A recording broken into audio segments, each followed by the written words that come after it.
What's up, AfterBuzzers? It's that time again. We're back for another installment of the Magician's After Show right here on AfterBuzz TV, and we've got a lot of tough questions to answer, so stick around. You're tuned in to AfterBuzz TV, the ESPN of TV talk. Now, let the buzz begin. There we go. Guys, it's that time again. You see, it's Wednesday night. Time is right here on the Magician's After Show on AfterBuzz TV. We're tag teaming it tonight. Oh, yeah. The panel is halved. It's just the boys. It's the boys' night tonight. Lean and mean. You know, that's how we do it. So yeah, exactly. It might be a leaner show, but it will be no less exciting. We've still got a God of the Week coming your way. We're gonna talk some lycanthropy, some lupinity, some other multisyllabic L words. If you're nasty, you know. That's how we do here. My name is Ty Matthews. Y'all can find me on all forms of social media at Ty Matthews PMA. Joining me on the panel right now, you've seen him on the network talking about Westworld before. You've seen him on this very show since the beginning of season 4. You can find him online at Dog Like Nate. Ladies and gentlemen, Nate Miller. What up, guys? I live for that intro every week. Get it. Now. I look forward to it.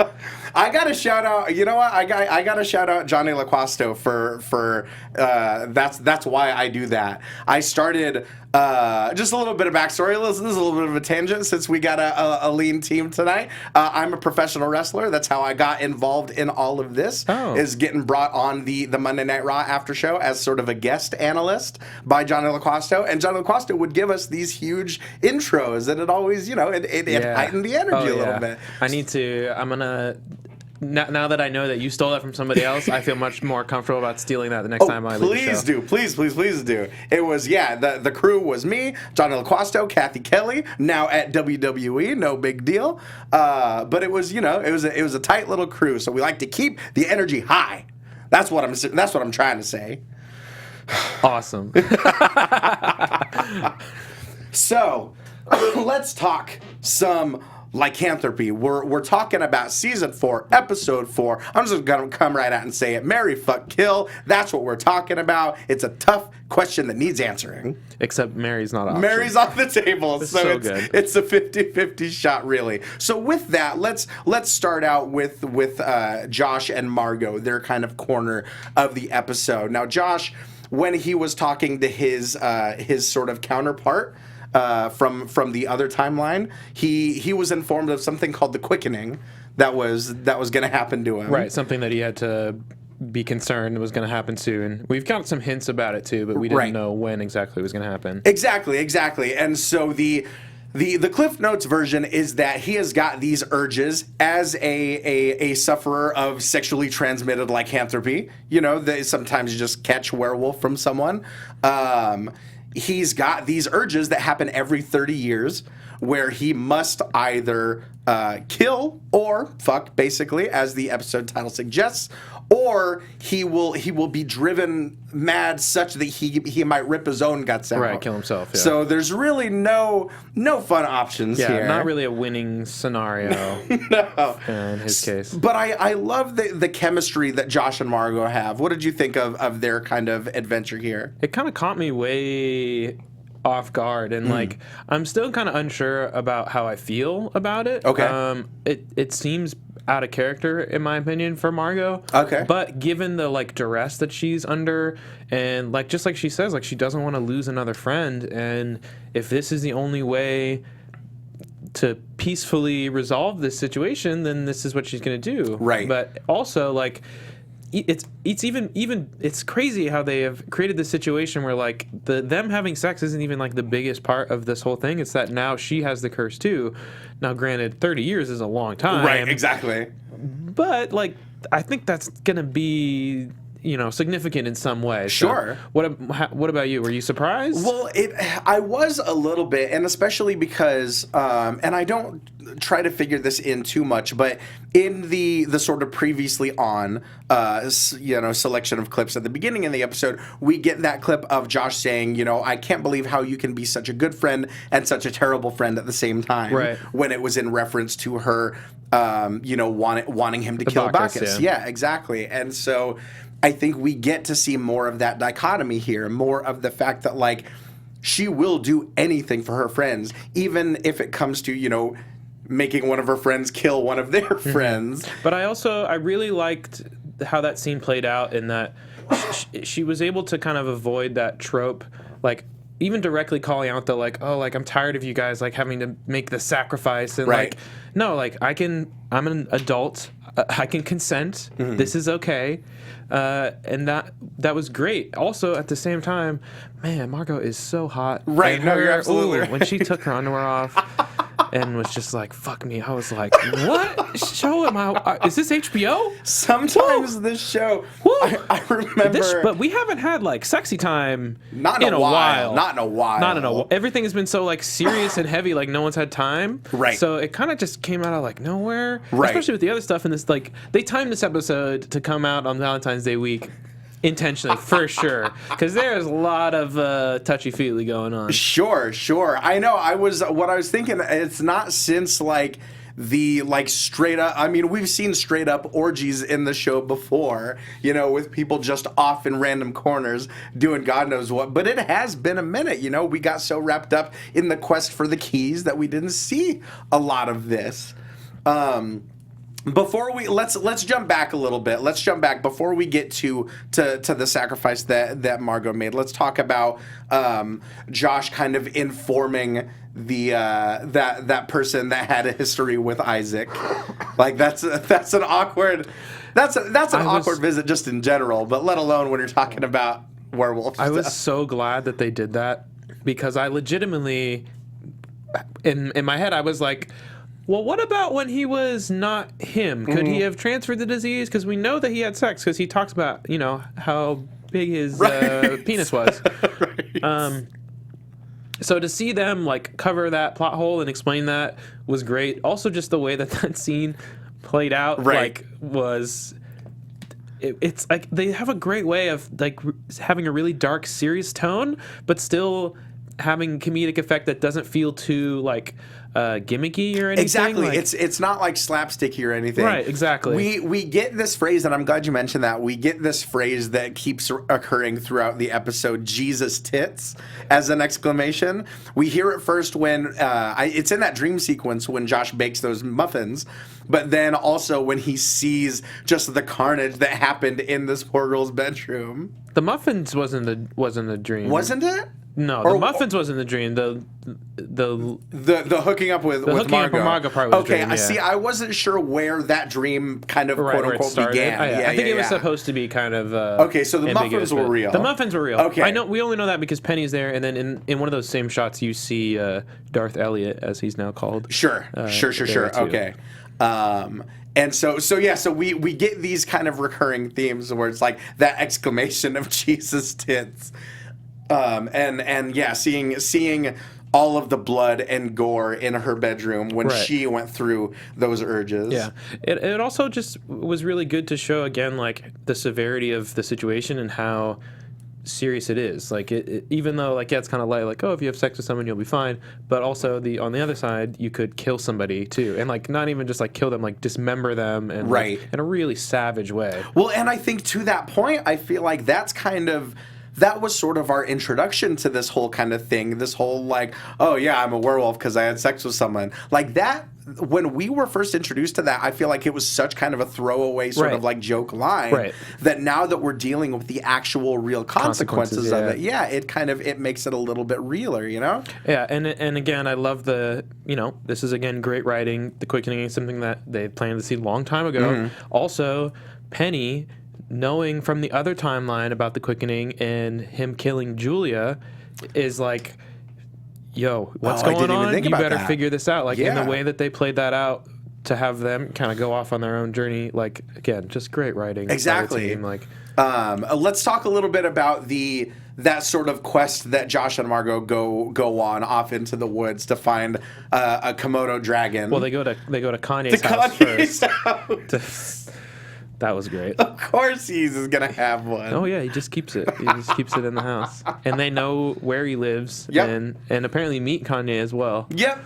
I love Margo's line where she said, I thought it was, what was it? I thought it was going to be a lot more messed up the way I meet Kanye. Yeah, it was interesting. Again, like, I like that they kind of, it was a good lead up to, like, obviously what happened later on in the episode with them, and we don't really get to see the two of them together very often, and, like, she is such a strong character, and he is usually, like, the comedic relief so often that they just make a really odd pairing. Sure. But you also got to see, you know, and maybe this should justify, you know, to me, her character decisions later on, but you really get to see that she does care about her friends, and Josh is one of her friends, and especially because of the place she's in, she's willing to do whatever it takes, down to, like, stealing an iguana and cutting its heart out and doing this whole ritual, right, all the way to the extremity of, all right, let's have sex. Like, so. Yeah.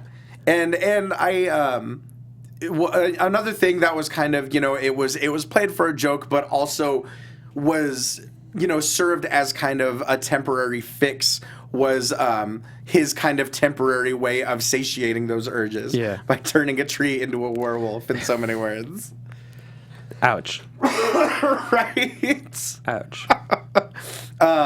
But yeah, and then we get that kind of final conversation between them where he is willing to basically kill himself, just so that it means not only not killing anyone, but not raping anyone either. Well, yeah, and that's the other thing too, is even if he were to find someone to have consensual sex with, he would be passing on the curse, and that's what really makes it like a really damned if you do situation, because even the best case scenario still turns out bad for that person. Right. So just a great, I read a lot of fantasy stuff, a lot of werewolf stuff.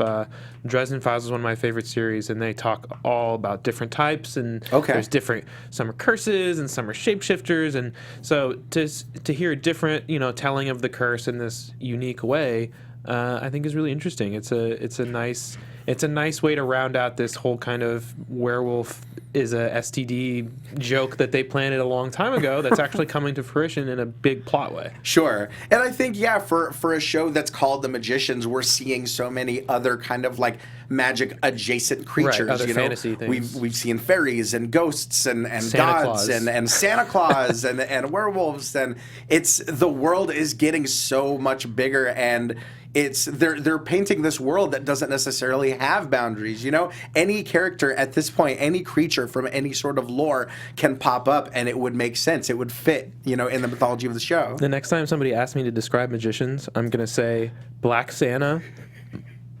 and werewolf STDs. There you go. Exactly. That's all you need to know. Go watch the show. That's all you need to know. That's all you need to know. Sign up. Exactly.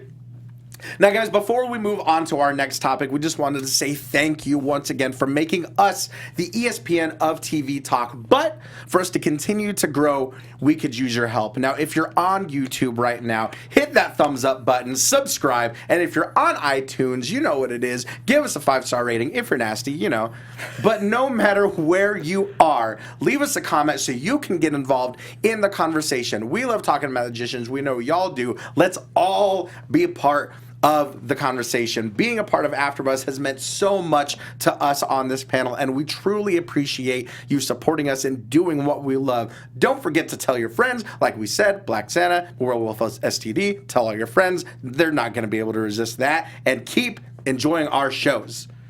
Now, we talked about, you know, werewolves. Let's talk about monsters. Let's talk about Quentin and Eliot, and kind of this weird side of this monster version of Eliot that's like, he has his own means, obviously. He has his own intentions. But in this way, he's kind of helping Quentin cope with the death of his father. Yeah. Yeah, I really like that. I mean, I have like a weird fascination with villain characters, especially like actually well-written ones that are just like, I'm bad. Exactly. And he kind of started out that way, but it seems like from a plot, there's a plot perspective of that, right? Like he lost himself and he's trying to recover that, and he has been trapped and done all these terrible things and stuff. So to see, you know, Darth Eliot, the monster, whatever, kind of rationalize and try to empathize and try to think about it was very interesting. Yeah. I think that there's a lot more to him than we have seen already, because I mean, even just like that Josh says in the beginning of the episode, like he was surprised that he brought him back from Fillory. Right. Like, why really? Yeah. So I don't know. It's really interesting, but I am really enjoying his performance is spectacular. 100%. It's like a completely different person. Since the beginning of this show, I feel like we've seen kind of a different facet of Hale Appleman with each progressive season. And I think, yeah, you're right. Playing this weird monster is so fascinating and so fun to watch. It's incredible. And he's got this sort of almost like bulletproof reasoning that Q kind of can't really argue with, you know? Like, he's like, look, if your mom already thinks you break everything, why not just do it, you know? Where did you land on this?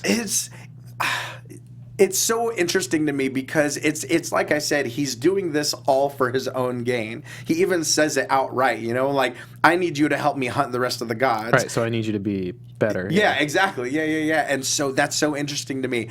What I didn't think about until literally just now is that, and this is just, I don't know if this is the case or not, but do you think that this has anything to do with what he took back from Bacchus? Maybe. I think it's more the parallels that I saw were that I feel like the implication is that he, in the same way that Quentin breaks stuff, the monster guy has broke stuff too, and that's why he was put in the situation he was, because they're like, you broke too much stuff. Sure. Whatever that means. Yeah, exactly. So I think somehow in that way, excuse me, he relates to Quentin. Sure. My thing with this scene, I don't know. I just didn't really get it. No? The plane thing, it didn't have enough sentimentalness to me. I don't know if I just don't understand Quentin as a character, but sure. The decision for him to just break the planes, it didn't seem like he had to try very hard. He was just like, okay, sure, I'll break all these planes that my dad that died and I missed his funeral, which I'm obviously messed up about. Right. And now I'm gonna break all of the planes that he had. Like, I don't know. I don't know. And I don't know what is the point there? Like, he's embracing that he breaks stuff and that's gonna make him feel better. It seems like there's so much more that he would have to do. Yeah, I don't know.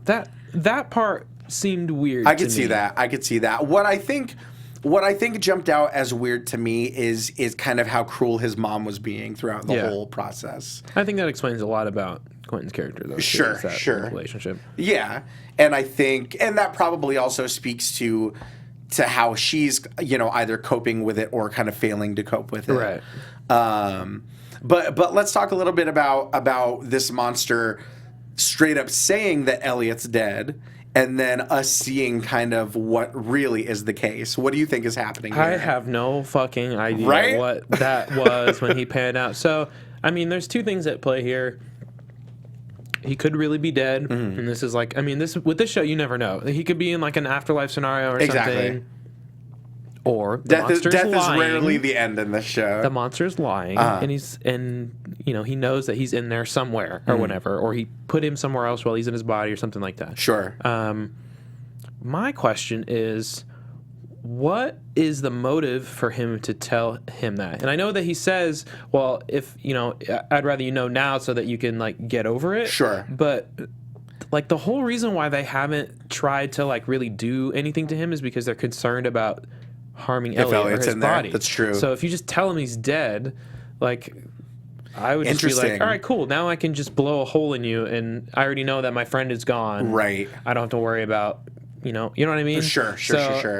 At the same time, that also ups the stakes, considering we know that somewhere out there Elliot is there. So we want his body to stay intact. Right. Now. And I think where I saw that coming from and where I saw his motivations kind of lie is that if he tells them that Elliot is gone and that there's basically no hope, I think he's banking on that fear of like, if we shoot him, he's just going to jump to another body. Right. So we might as well just kind of go along with it. Yeah. And just kind of help him with whatever, whichever god he's going after next. Right. Which that's another question is who's his next target? You know, have we gotten any sort of indication of that? I don't think he's said anything yet. I think they're just kind of taking a break because of Quentin's dad. Sure. But unless I missed the clue. Right, because I'm trying to think of who else there is and what other gods he could, I guess, have access to. Yeah, I mean, what other gods are on the show that we've met that, I feel like it's just Bacchus and Ember and Umber. Yeah. Is Umber still alive? No, No, they're both gone. Ember and Umber died, I think, in the same episode. Yeah. So I'm not sure. I feel like we've almost certainly met more. There's the one that made Julia a god, right? And then Reynard, he's still out there, right? That's and true. He still has the seed, I think, or something, or maybe no, I don't think he doesn't. Still might have something. He might have. He might be god enough to die. Right, that's true. I mean, he's out there, so he's probably gonna die. Sure. He has it coming too, for sure. Exactly. I don't think anybody's gonna cry over that one. So we're seeing more of these human parts of this version of Elliot, and just like the fact that he's just eating with Quentin at a diner, and he's becoming less and less of this entity and more of almost a character is so weird. Yeah, was starting to like speak in thoughts now, right? Exactly, just, like violent. Ideas. That's a great observation. Is that before. Yeah, I feel like he was speaking more in kind of broken fragments and more in actions and stuff like that. Now we're getting more nuance and more of that personality showing through. We'll talk more about it when we get to predictions, but I'm very interested in like where Elliot is existing right now. Agreed. Now let's talk about Alice and the person that abducted her, that grabbed her, who ends up being Christopher Plover. Very interesting. I was not expecting that at all. Never would have guessed that. No, But I think the parallels here, and the parallels that I saw with Alice and Plover versus Quentin and Elliot, is that we're getting more sympathy for these monsters. Somehow the show has managed to take Plover, who they 100% confirmed was a child molester. Yes. And they managed to create a little bit of sympathy, I think, for him in this episode. I didn't have any sympathy. A little bit. At least, maybe sympathy's not the right word. I did not sympathize with him, but it's morally gray is what I would say. There you go. I feel like that is the theme for this season, because every episode that's been kind of like reinforced. Sure. Isn't that like sometimes you do bad to do good kind of a thing? Right. And again, he did say that like I was punished for my crimes. I did, I did suffer and stuff. Right. But also the fact that he's hiding now and not suffering. And that speaks to a whole bigger conversation, which we absolutely don't have time to get into on what rehabilitation is, and if someone that does those kinds of things can be rehabilitated, and if they aren't acting on those urges, if that is worth anything. So my question for you is, do you think... Oh no, she did agree to help him. I forgot. She says that. Oh yeah. And to whatever credit is worth, he helps her with no indication that she's going to return the favor. Right. He says as much. He's looking for a world to kind of go to where he can do no harm. Where he can just kind of exist and just do his own thing. Is that what he was looking for? That's why he was looking for the world book? Yeah, that's someplace to go. Okay. Exactly. Somewhere, he said somewhere that he can do no harm, basically. Ostensibly, I guess, where there's a world... place with no kids? With no kids, yeah. It's real weird. It's real weird. Man. And what's funny is, like, when this whole thing happened, I was like, all right, the Alice plotline is getting interesting. And then now I'm like... I just want her to get out of there and like just do some stuff. Yeah, I'm ready to see Allison somewhere that's not in the library. Yeah, like, come on. Because Alice is searching for the revision room because she finds out that the librarians are going to write the endings of all their books. I mean, he has a pretty smart plan because, of course, if you take the books, they're going to know that they're gone and they're going to look for them. But it's much smarter to throw them off your track to send them in the wrong direction. Yeah, exactly. He's got this spell that kind of like you give it a premise and it just sort of automatically writes. Yeah, I wish I had that for school. Right, exactly. Real handy with those tight deadlines. She even says like that explains Netflix. Yeah, that was. Get those quips in there, writers. Yep, I see you. Exactly. But yeah, so he's kind of he's looking for somewhere to hide out. She's looking for the revision room. But in the process, she finds Quentin's book and she sees that not only does it end with him dying, it ends with him dying next week. I didn't see that. No, did you not? I must have missed that somehow. Yeah. So near the end of the episode, she finds Quentin's book and she says, "Oh my God, it's it ends with him dying." And Plover says, "Isn't that how every book ends?" And she goes, "No, his book."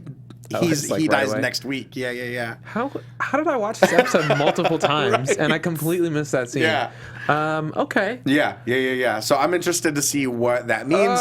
If that means that it's going to be at the hands of the Eliot monster or who knows.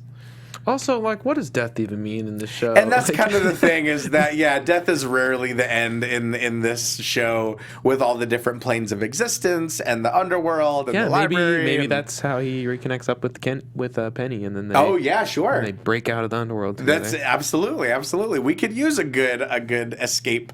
I guess we already got one with Santa and Alice, but hell, we could use another one. Who knows?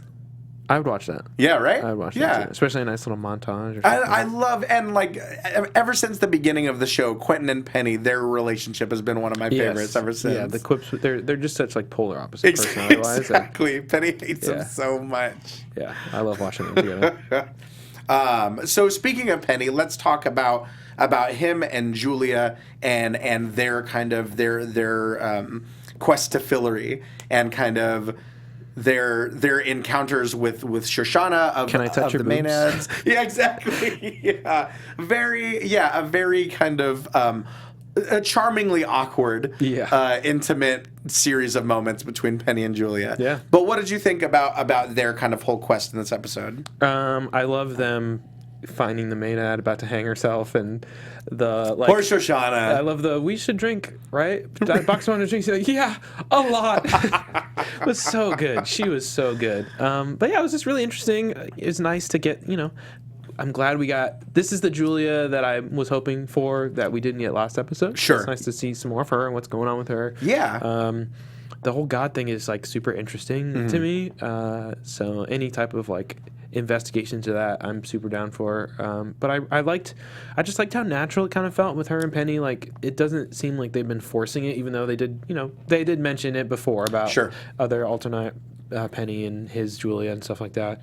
But the way that she's like describing, like, you need somebody that like worships you. And Penny's like rolls his eyes. He's like, all right, I'll do it. Like, I get it. Someone that exactly. So Shoshana can't do it because she doesn't believe in Julia as a deity, at least not yet. She needs someone that believes in her, that worships her, and like obviously, she even says like, "Does anyone come to mind?" And like you can almost feel everyone just look in Penny's direction. Camera pan. Yeah.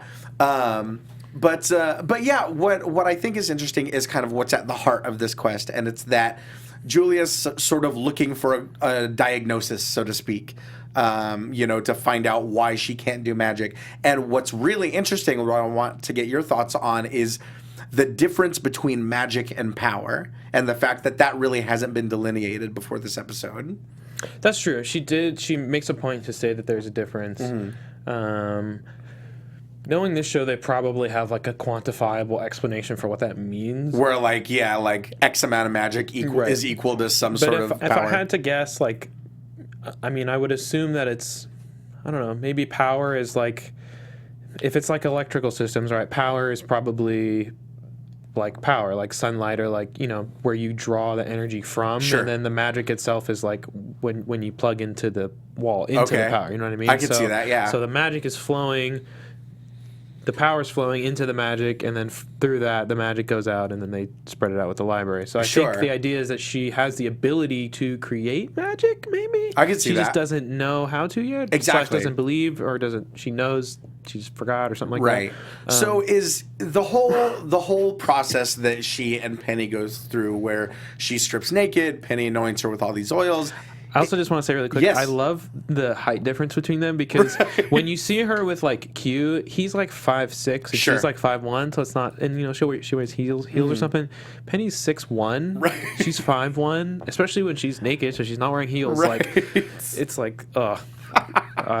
He's like towering over her. Exactly. And Penny, I love this version of Penny. I feel like our Penny from kind of, I guess, the quote unquote prime timeline, he wouldn't be this sort of vulnerable, you know? No, yeah. You can, and and that's, another testament to the acting. Like, it's so weird. Like, he's playing the same character, but not exactly the same. Like, it's really, you really can tell. That's such a funny way to put it. Yeah, because you're right. Because our Penny would be like, he would just be giggling like the whole time. Like, there's no way that he would be able to. Exactly. Also, he doesn't love Julia too, so I guess that would be a big difference. Also. Yeah, well, I guess if it was him and Katie, if the roles. But even then, I feel like he would. It would be harder for him to be more vulnerable, like you said, because his relationship with Katie isn't that way. Obviously, she's very different. So. Right. Exactly. Yeah.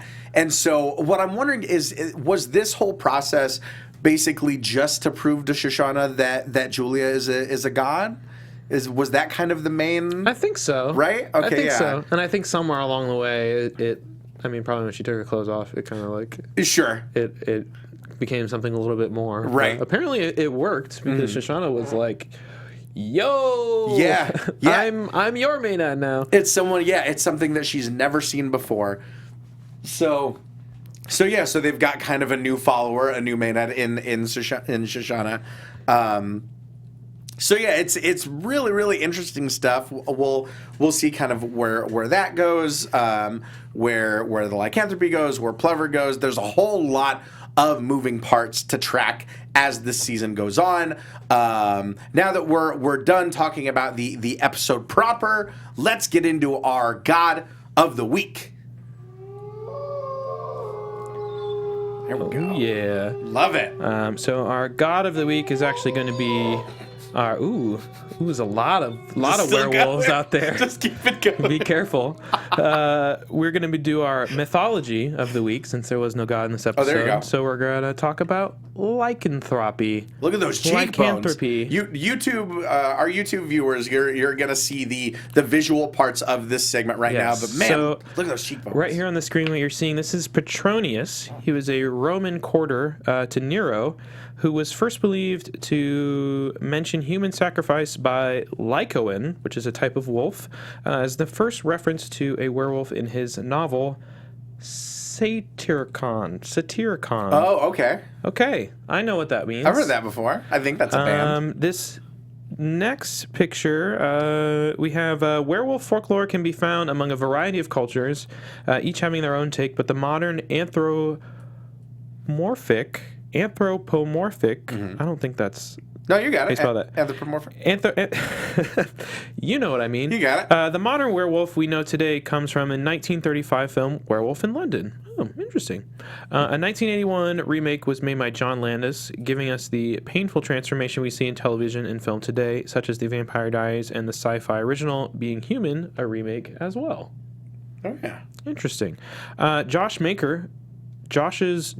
Maker was portrayed by actress and comedian Arden Mirren. She's also known for Mad TV, Insatiable, and Bachelorette.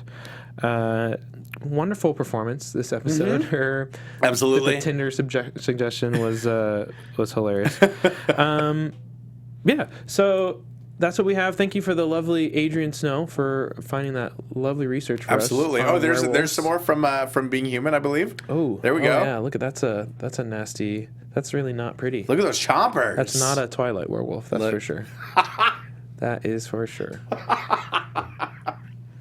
So yeah, my big question with werewolves is this the only type of werewolf in the Magician's universe? Is it only the Quickening? Only every 30 years is an issue? Other than that, it's never a problem? That's a good question. I don't know. Yeah. I wonder. I'm not sure. We'll have to do a little bit more digging. If you guys know of any corner of the Werewolf Magicians universe that we missed, hit us up on Twitter, hit us up on Instagram, all that stuff. Yes, and shout out to everybody in the YouTube comments. I do read them. Yes. You had some great theories. Appreciate the conversation. Keep it up. Get it. Let's all be a part of the conversation. Y'all know what it is. We talked about the episode. We talked about God of the Week. Let's get into some predictions. And now, your AfterBuzz TV predictions. God, I love that. Every time. Never gets old. Been hosting here for 5 years, never gets old. So I guess the thing that's kind of hottest on my mind is, what is up with Eliot? Where is Eliot? Let's just go with that question. I have no idea. So it looked to me like when they panned out that it was like drawings. That's exactly what I thought. I didn't catch that until the second time, but that's what I thought too. So like yeah. I'm thinking he's in somebody's imagination. Right. He's in his own head maybe still. I don't know what's going on. Sure. I think you're right. I think to jump off of that, what I am guessing is happening is that this is obviously the imagination of the monster, because we've seen that the monster is like essentially childlike at heart, as murderous as of a child as that might be. So what I'm guessing is that this is his sort of like, this is his imagination, and this is kind of his sort of like play, I guess. And he's got Eliot trapped in there, but I feel like the closer that he gets with Quentin, the more chances that real Eliot is going to have to sort of like give him clues that he's still in there. Yeah. I don't know. I think you might be onto something in that way. I don't know. I agree with you. My prediction is I think that this whole quickening thing with Margo is going to be important to this whole the thing with the fish guy in the box and like her and her destiny and all those things. Guy, I think that it's going to be more than just like, oh yeah, I saved Josh, and also 30 years from now I'm going to do this again. Like I think it's going to be significant in some way. Interesting. Okay. Also, we didn't see Katie this whole episode. No, I was thinking about that too. So I'm hoping we get a heavy Katie episode, presumably with a really pissed off Marina. Right. So yeah, exactly. Yeah, I think for some reason I get the feeling that the real Eliot is gonna like somehow, for some reason, what I have in my head is that at some point the monster Eliot is gonna slip and call Margo Bambi, and that's how they're gonna know like something in there. The real Eliot's still in there, you know. For some reason that's what I can see unfolding. How I can see that kind of playing out. Who knows? If y'all got predictions, make sure hit us up on Twitter, hit us up on Instagram, on YouTube, anything text based. Hell, if you want to send us a video, who knows? It's 2019. Technology can do that. Hit us up with those predictions. Let's all talk about what's happening for the rest of season 4. But that's our episode, y'all. Thank you so much for joining us. Remember, if you're on YouTube, leave us a thumbs up, leave us a comment. If you're on iTunes, download, comment, review, subscribe, rate, 5 stars for nasty. Nate Miller, where can they find you? Guys, you can find me everywhere at Dog Like Nate. There you go. Guys, you can find me on all forms of social media at Ty Matthews PMA. That's Twitter. That's Instagram. I'm on the Titan Games after show on Thursday nights, 9 p.m. Pacific time. The panel's not with The Rock. The Titan Games is with The Rock.